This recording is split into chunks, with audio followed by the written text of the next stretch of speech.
So when I first heard the term inbound marketing, I had no idea what it meant.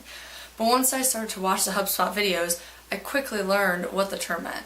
I compared it to surfing. So imagine waking up in the morning and grabbing that surfboard to go hit the waves. When you get to the ocean, you really have to pay attention and listen to the waves to determine if you can surf or not that day. If the waves are too dangerous, or if they're too low, or if the weather is supposed to be bad, then you can't go out. So the wave is the one in power, and you really need to listen to it. This is just like inbound marketing. The surfer is the salesperson, and the waves are the customers. Inbound marketing is all about building relationships and having conversations with your clients by giving them a value. The salesperson really needs to listen to the client, and it is based on helping people and having more of a human connection. Just like a wave, buyers have all the power. It is also really important to know how you sell your product. The salesperson really needs to get in the buyer's mindset and think about how the buyer thinks, research, and purchases items. Fundamentals of inbound marketing. There are 4 fundamentals of inbound marketing. The first one is company culture, which pertains to the whole dynamic of a company. It involves the employees, who they are, how they act towards the customers, and how they retain and grow their employees. To create a great company culture, the executives need to know their employees' challenges. On the other side, the employees need to be able to express their struggles, be able to give feedback, and just feel like they are being heard. Both of these are vital due to the culture being a part of the product that you are offering to your customers. Now, the second fundamental is a company's buyer persona. This is all about attracting the right customers to buy and promote your brand. It is creating that ideal customer profile through categories like demographics, goals, behaviors, and so on. It can really help to get the company in the customer's mindset on why they buy something and what motivates them to buy it. The third fundamental is called a buyer's journey. This is the research process that someone goes through leading up to their purchase. Now, there are 3 stages within the buyer's journey. They are awareness stage, which is about trying to figure out the problem or the opportunity. The next one is the consideration stage, which is about defining goals or challenges while considering the different solutions. The last one is the decision stage, which is where the buyer has to decide on a solution through a list of offerings that fits their needs. Now, this whole process reminds me of renting a summer vacation house. You have to figure out where you want to rent a summer house, then you need to set the goals and standards of the type of house you want, and then finally you pick your house after looking at lists of different houses, just like the whole buyer's journey. Now, the last fundamental is the inbound tool stack. This involves different tools that you can align your entire organization around, like marketing or customer service. It helps to keep track of all the people within an entire organization, because this will help you personalize the business. It is kind of like a teacher. A great teacher is someone who can switch her or his teaching methods to fit the needs of each student, since not all students learn the same way. Inbound methodology. This helps to align your business so that everyone at the business understands the products and the customers. It really helps to grow your company. As you can see on the chart, there are 4 steps to this methodology. It goes from attract, convert, close, and delight. And then it goes back around to attract to start the whole process over again.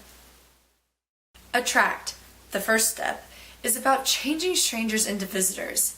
And a key component to accomplishing this is through a website, social media, paid ads, blogging, and many more. Now, to really attract those visitors to your site, you need information on all these items that I just mentioned, so customers can find the same results everywhere. Content is defined by purpose, which means to be educated on that topic so your company can grow. Next is format, which is determined by a buyer's persona. And then lastly is topic, which is where you just pick one topic to dominate in a specific way. Owning the term to your product is also vital because this will become the first site that pops up on a search engine after all the paid ads. Convert, the second step, now involves changing the visitors to become leads. This step is all about the experience. People are more willing to give their information if they'll get something in return, which can be anything that will make them actually want to take action.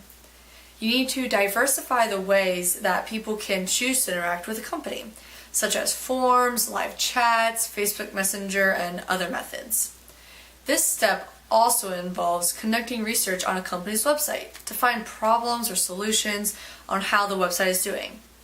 The system for actually increasing the percentage of converting visitors to customers through a website is called the conversion rate optimization.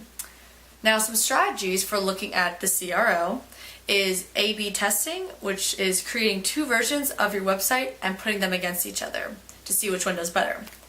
And a second strategy is creating text-based calls to actions within an actual blog post.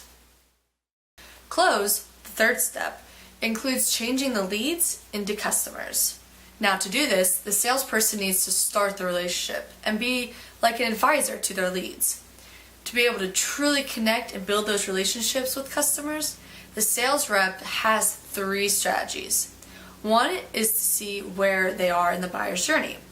The second is the multi-channeling, such as on-site chat or personalized emails. Lastly is lead scoring, which is assigning a value to leads based on data collected on them. Buyers have become a lot more educated before they even go to a company's website due to the internet. Information is in the hands of the customers more so than sales reps in today's society.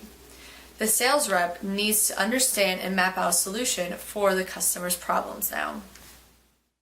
Delight, the fourth and last main step, involves changing the customers into a promoter. To do this, the company needs to create a knowledge base on the customer to further the relationship and retain the customer. A company could also create a referral incentive for your customers, just like Uber. Uber gives free rides to anyone who refers someone else to Uber, and so this is a good incentive to get other people to talk about your company. It is also good for a company to create a roadmap to customer satisfaction. This can be done through customer feedback. Empathy is also another key ingredient for customer success. Actively listening to the customers will help evolve the company even more. Focus on the message and giving feedback and confirming those messages from the customers so they feel like they are being heard. If a company does not have a good customer experience, don't write them off. Just try to have a positive exit with them, and you will be known for being a really well and good company. If you remember anything from our presentation about inbound marketing, remember this. Listening and giving a real human experience for the customer is great. It is all about empathizing with the customer and attracting, converting, closing, and delighting the customer.